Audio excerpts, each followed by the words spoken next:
The three thoughtful men left the city and went down to the Dragon Caves. On a new silver chain, the Horn of Fate was slung around Elric's neck. He was dressed in black leather, with his head unprotected save for a golden circlet that kept his hair from his eyes. Stormbringer scabbarded at his side, the Chaos Shield on his back. He led his companions into the grottos to come eventually to the slumbering bulk of Flamefang, the dragon leader. His lungs seemed to have insufficient capacity as he drew air into them and grasped the horn. Then he glanced at his friends, who regarded him expectantly, straddled his legs slightly, and blew with all his strength into the horn. The note sounded, deep and sonorous, and it reverberated through the caverns. He felt all his vitality draining from him. Weaker and weaker he became until he sank to his knees. The horn still at his lips, the note failing, his vision dimming, his limbs shaking, and he sprawled face down on the rock, the horn clattering beside him. Moonglum dashed towards him and gasped as he saw the bulk of the leading dragon stir, and one huge unblinking eye, as cold as the northern wastes, stare at him. Divum Slorm yelled jubilantly, "Flamefang! Brother Flamefang, you're awake!" All about him he saw the other dragons stirring also, shaking their wings and straightening their slender necks, ruffling their horny crests. Moonglum felt smaller than usual as the dragons wakened. He began to feel nervous of the huge beasts, wondering how they would respond to the presence of one who was not a dragon master. Then he remembered the enervated albino and knelt beside Elric, touching his leathern-covered shoulder. "Elric, do you live?" Elric groaned and tried to turn over onto his back. Moonglum helped him sit upright. "I'm weak, Moonglum. So weak I can't rise. The horn took all my energy." "Draw your sword, it will supply what you need." Elric shook his head. "I'll take your advice, though I doubt you're right this time. That hero I slew must have been soulless, or else his soul was well protected, for I gained nothing from him." His hand fumbled towards his hip and grasped Stormbringer's hilt. With a tremendous effort he drew it from the scabbard and felt a faint flowing leave it and enter him, but not enough to allow him any great exertion. He got up and staggered towards Flamefang. The monster recognized him and rustled its wings by way of welcome, its hard, solemn eyes seeming to warm slightly. As he moved round to pat its back, he staggered and fell to one knee, rising with effort. In earlier times there had been slaves to saddle the dragons, but now they would have to saddle their beasts themselves. They went to the saddle store and chose the saddles they needed, for each saddle was designed for an individual beast. Elric could scarcely bear the weight of Flamefang's elaborately carved saddle of wood, steel, jewels, and precious metals. He was forced to drag it across the cavern floor. Not wishing to embarrass him with their glances, the other two ignored his impotent struggling and busied themselves with their own saddles. The dragons must have understood that Moonglum was a friend, for they did not demur when he cautiously approached to dress his dragon with its high wooden saddle, with silver stirrups and sheathed lance-like goad, from which was draped the pennant of a noble family of Melniboné, now all dead. When they had finished saddling their own beasts, they went to help Elric, who was half falling with weariness, his back leaning against Flamefang's scaly body. While they tied the girths, Divum Slorm said, "Will you have strength enough to lead us?" Elric sighed. "Aye. Enough, I think, for that, but I know I'll have none for the ensuing battle. There must be some means of gaining vitality." "What of those herbs you once used?" "Those I had have lost their properties. and there are no fresh ones to be found now that chaos has warped plant, rock, and ocean with its dreadful stamp. Leaving Moonglum to finish Flamefang's saddling, Divim Slorm went away to return with a cup of liquid which he hoped would revivify Elric. Elric drank it, gave the cup back to Divim Slorm, and reached up to grasp the saddle pommel, hauling himself onto the high saddle. "Bring straps," he ordered. "Straps?" Divim Slorm frowned. "Aye, if I'm not secured in my saddle, I'll likely fall to the ground before we've flown a mile." So he sat in the tall saddle and gripped the goad which bore his blue, green and silver pennant, gripped it in his gauntleted hand and waited until they came with the straps and bound him firmly in place. He gave a slight smile and shook the dragon's halter. "Forward, Flamefang. Lead the way for your brothers and sisters." With folded wings and lowered head, the dragon began to walk its slithering way to the exit. Behind it, on two dragons almost as large, sat Divim Slorm and Moonglum, their faces grimly concerned, watchful for Elric's safety. As Flamefang moved with rolling gait through the series of caverns, its fellow beasts fell behind it, until all of them had reached the great mouth of the last cave which overlooked the threshing sea. The sun was still in its position overhead, scarlet and swollen, seeming to swell in rhythm with the movement of the sea. Voicing a shout that was half hiss, half yell, Elric slapped at Flamefang's neck with his goad. "Up, Flamefang.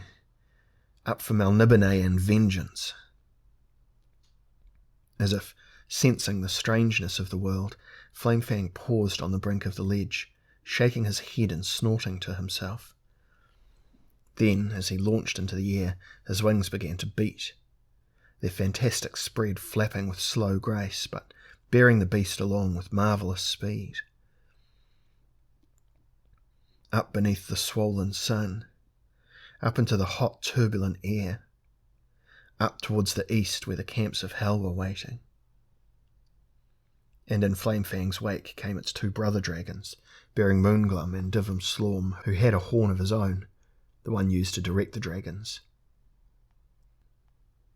95 other dragons, males and females, darkened the deep blue sky, all green, red and gold, scales clashing and flashing, wings beating and in concert, sounding like the throbbing of a million drums as they flew over the unclean waters with gaping jaws and cold, cold eyes.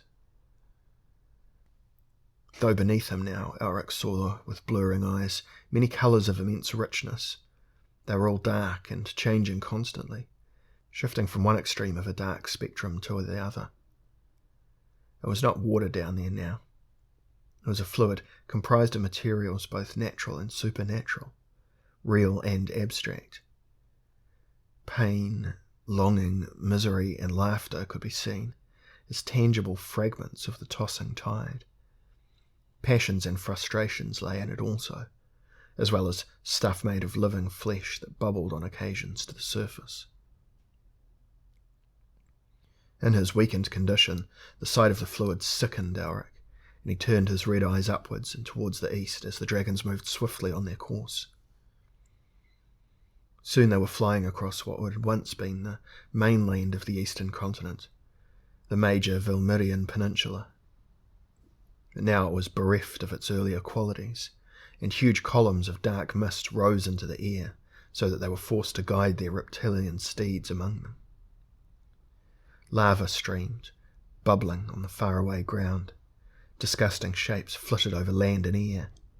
Monstrous beasts, and the occasional group of weird riders on skeletal horses, who looked up when they heard the beat of the dragon wings and rode in frantic fear towards their camps. The world seemed a dead corpse, giving life and corruption by virtue of the vermin which fed upon it. Of mankind nothing was left, save for the three mounted on the dragons. Elric knew that Jagreen Lurn and his human allies had long since forsaken their humanity, and could no longer claim kinship with the species their hordes had swept from the world. The leaders alone might retain their human shape, The Dark Lords don it, but their souls were warped just as their bodies of their followers had become warped into hell shapes due to the transmuting influence of chaos. All the dark powers of chaos lay upon the world, yet deeper and deeper into its heart went the dragonflight, with Elric swaying in his saddle and only stopping from falling by the straps that bound his body. From the land below there seemed to rise an aching shriek as tortured nature was defied, and its components forced into alien forms. Onward they sped, towards what had once been Car Lark by the Weeping Waste, and which was now the camp of chaos. Then from above they heard a cawing yell, and saw black shapes dropping down on them. Elric had not even the strength to cry out, but weakly tapped Flame Fang's neck, and made the beast veer away from the danger. Moonglum and Divim Slorm followed his example, and Divim Slorm sounded his horn, ordering the dragons not to engage the attackers.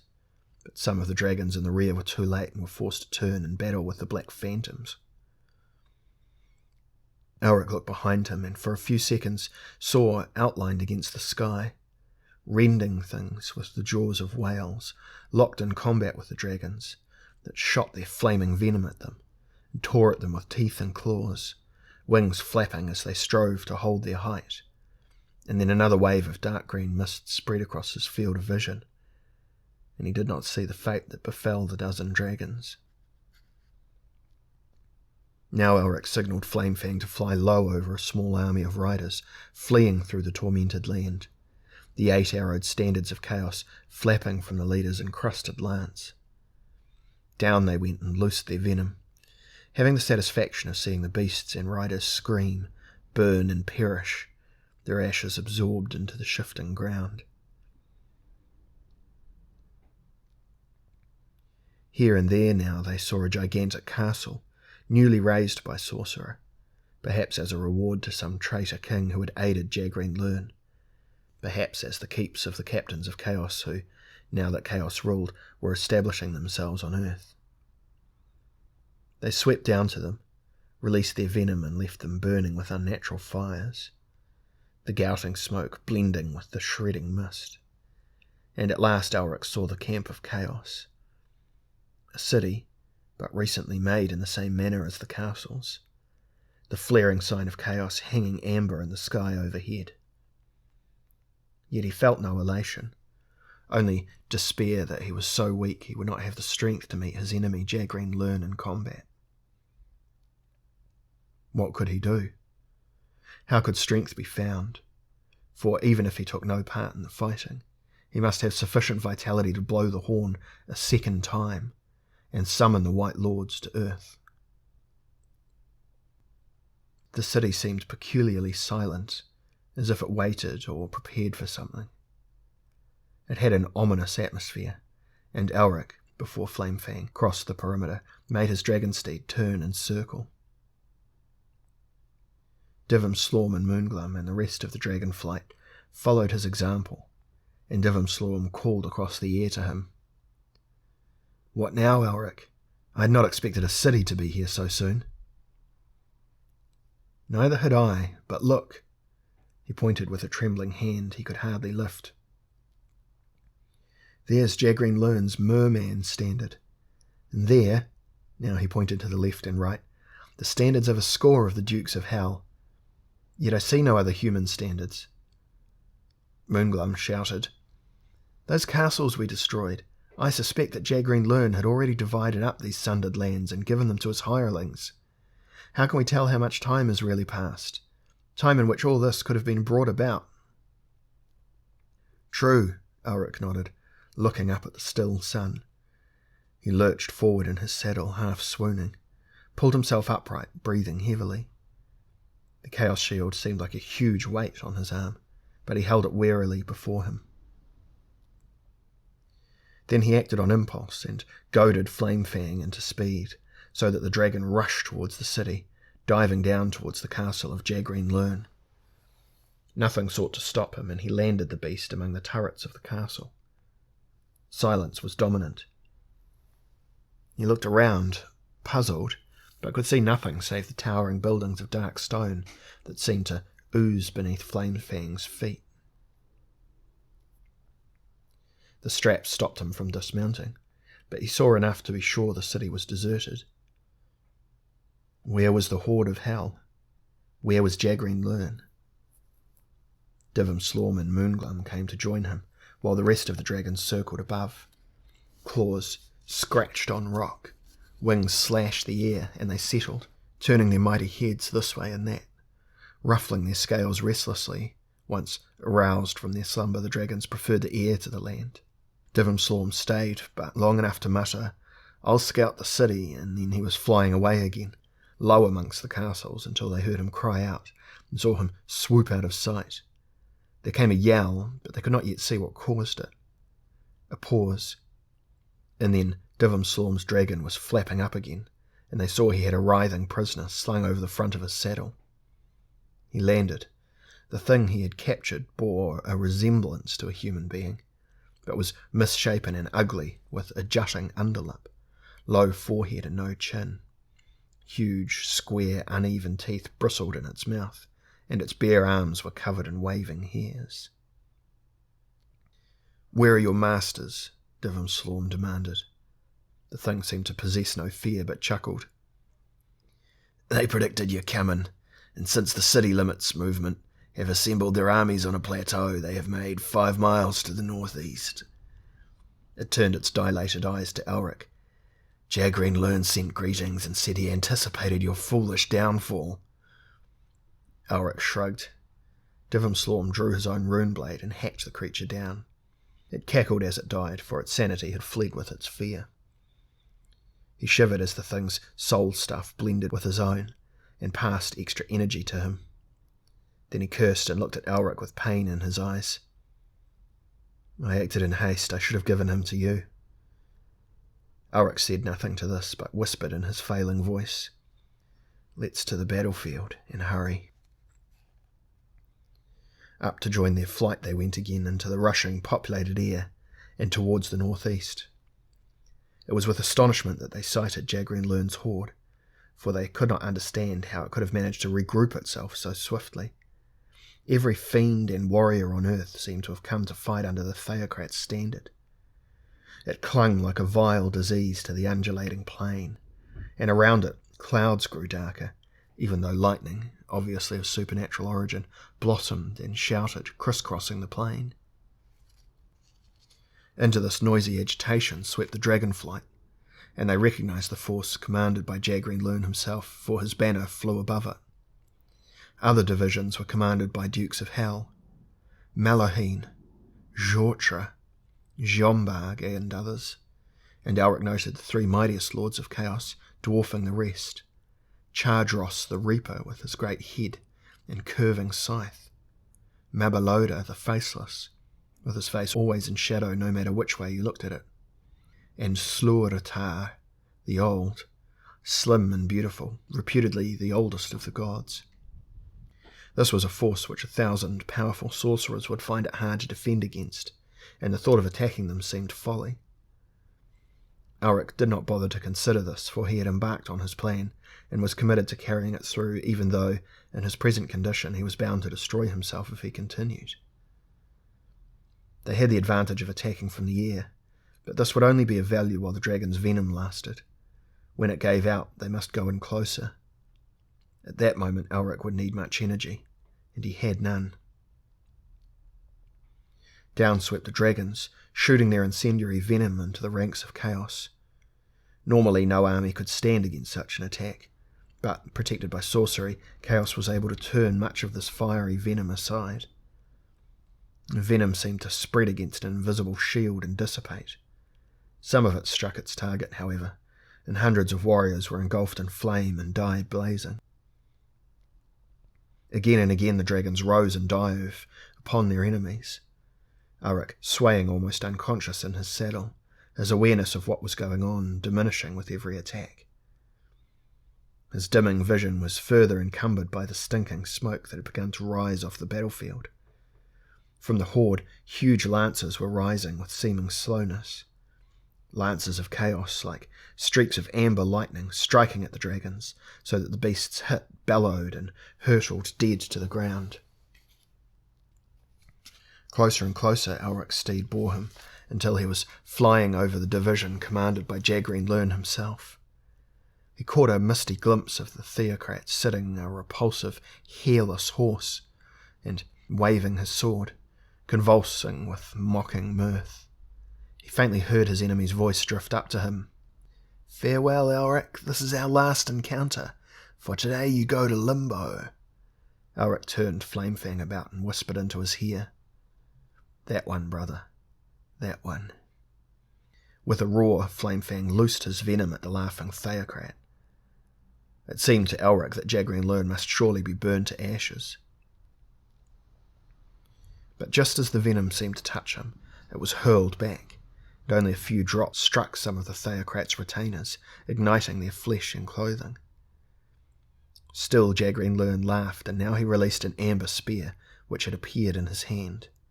Straight towards Elric it went, with difficulty. The albino put up his chaos shield to deflect it.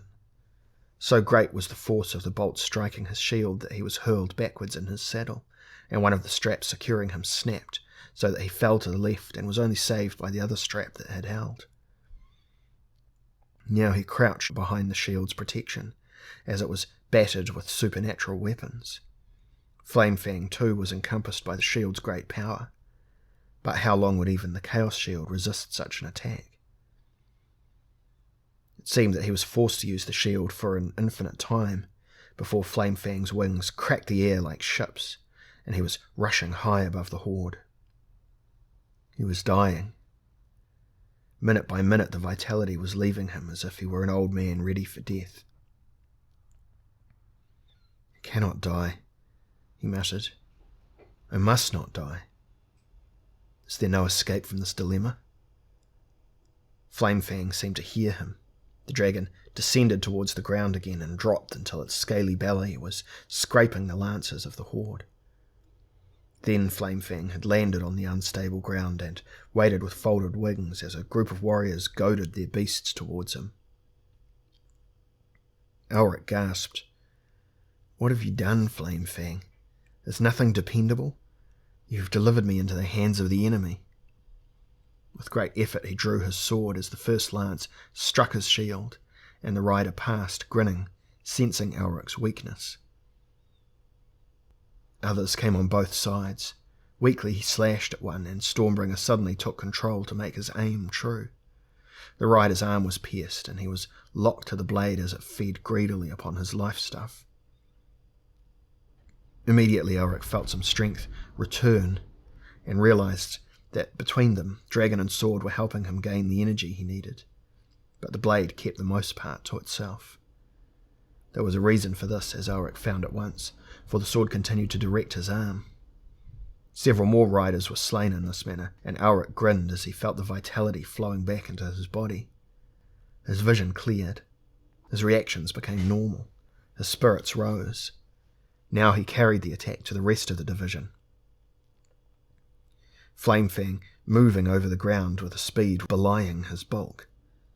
The warriors scattered and fled back to rejoin the main force, but Elric no longer cared. He had the souls of a dozen of them, and that was enough. "Now up, Flamefang. Rise and let us seek more powerful enemies." Obediently, Flamefang spread his wings. They began to flap and bear him off the ground until he was gliding low over the horde.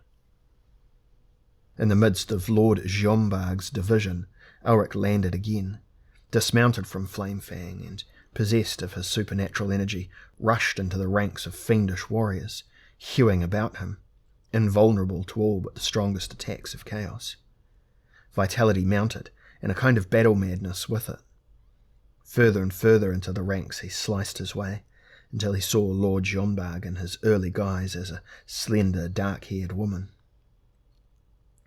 Elric knew that the woman's shape was no indication of Jombarg's mighty strength, but without fear he leapt towards the Duke of Hell and stood before him, looking up at where he sat on his lion-headed, bull-bodied mount. Jombarg's girl's voice came sweetly to Elric's ears. "Mortal, You have defied many dukes of hell and banished others back to the higher worlds. They call you God-slayer now, so I've heard. Can you slay me? You know that no mortal can slay one of the lords of the higher worlds, whether they be of law or chaos, Jombarg. But he can, if equipped with sufficient power, destroy their earthly semblance and send them back to their own plane, never to return. Can you do this to me? Or let us see. Elric flung himself against the Dark Lord. Jombarg was armed with a long shafted battle-axe that gave off a blue night radiance. As his steed reared, he swung the axe down at Elric's unprotected head. The albino flung up the shield and the axe struck it. A kind of metallic shout came from the weapons and huge sparks flew away. Elric moved in close and hacked at one of Jombarg's feminine legs. A light moved down from his hips and protected the leg so that Stormbringer was brought to a stop, jarring Elric's arm. Again the axe struck the shield with the same effect as before. Again Elric tried to pierce Jombarg's unholy defence, and all the while he heard the Dark Lord's laughter, sweetly modulated, yet as horrible as a hag's. Your mockery of human shape and human beauty begins to fail, my lord, cried Elric, standing back for a moment to gather his strength. Already the girl's face was writhing and changing, as, disconcerted by Elric's power, the Duke of Hell spurred his beast down on the albino. Elric dodged aside and struck again. This time Stormbringer throbbed in his hand as it pierced Jombarg's defence, and the Dark Lord moaned, retaliating with another axe blow which Elric barely succeeded in blocking. He turned his beast, the axe rushing about his head as he whirled it, and flung it at Elric with the intention of striking him in the head. Elric ducked and put up his shield, the axe clipping it and falling to the shifting ground. He ran after Jombarg, who was once again turning his steed. From nowhere he had produced another weapon, a huge double-handed broadsword, the breadth of its blade triple that of even Stormbringer's. It seemed incongruous in the small, delicate hands of the girl shape, and its size, Elric guessed, told something of its power. He backed away warily, noting absently that one of the Dark Lord's legs was missing, and replaced by an insect-like mandible. If he could only destroy the rest of Jombarg's disguise, he would have succeeded in banishing him. Now Jombarg's laughter was no longer sweet, but had an unhinged note. The lion head roared in unison with his master's voice as it rushed towards Elric. The monstrous sword went up and crashed upon the Chaos Shield. Elric fell on his back, feeling the ground itch and crawl beneath him, but the shield was still in one piece. He caught sight of the bull hooves pounding down on him, drew himself beneath the shield, leaving only his sword arm free. As the beast thundered above, seeking to crush him with its hooves, he thrust upwards into its belly. The sword was initially halted, and then seemed to pierce through whatever obstructed it and draw out the life force. The vitality of the unholy beast passed from sword to man, and Elric was taken aback by its strange, insensate quality, for the soul stuff of an animal is different than that of an intelligent protagonist. He rolled from under the beast's bulk and sprang to his feet as the lion bull collapsed, hurling Jombarg's still earthly shape to the ground. Instantly the Dark Lord was up, standing with a peculiarly unbalanced stance, with one leg human and the other alien. It limped swiftly towards Elric, bringing the huge sword round in a sideways movement that would slice Elric in two. But Elric, full of the energy gained from Jombarg's steed, leapt back from the blow and struck at the sword with Stormbringer. The two blades met, but neither gave. Stormbringer shrieked in anger, for it was unused to resistance of this kind. Elric got the rim of his shield under the blade and forced it up. For an instant Jombarg's guard was open, and Elric used that instant with effect, driving Stormbringer into the Dark Lord's breast with all his strength. Jombarg whimpered, and at once his earthly shape began to dissolve as Elric's sword sucked his energy into itself. Elric knew that it was only that fraction constituting Jombarg's life force on this plane. that the major part of the Dark Lord's soul was still in the higher worlds, for not even the most powerful of these godlings could summon the power to transport all of himself to the earth. If Elric had taken every scrap of Jeanbarg's soul, his own body could not have retained it, but would have burst. However, so much more powerful than any human soul was the force flowing into him from the wound he had made, that he was once again the vessel for a mighty energy. Jeanbarg changed. He became little more than a flickering coil of coloured light which began to drift away and finally vanish as Jeanbarg was swept raging back to his own plane. Elric looked upwards. He was horrified to see that only a few of the dragons survived. One was fluttering down now, and it had a rider on its back. From that distance he could not see which of his friends it was. He began to run towards the place where it fell. He heard the crash as it came to ground, heard a weird wailing, a bubbling cry, and then nothing. He battled his way through the milling warriors of chaos, and none could withstand him, until at last he came to the fallen dragon. There was a broken body lying on the ground beside him. But of the rune blade there was no sign, it had vanished. It was the body of Divim Slorm, last of his kinsmen. There was no time for mourning. Elric and Moonglum and the bare score of remaining dragons could not possibly win against Jagrin Lern's strength, which had been hardly touched by the attack. Standing over the body of his cousin, he placed the horn of fate to his lips, took a huge breath and blew. The clear, melancholy note of the horn rang out over the battlefield and seemed to carry in all directions, through all the dimensions of the cosmos, through all of the myriad planes and existences, through all eternity to the ends of the universe and the ends of time itself. The note took long moments to fade, and when it had at last died away, there was an absolute hush. There was an absolute hush over the world. The milling millions were still. There was an air of expectancy. And then the White Lords came.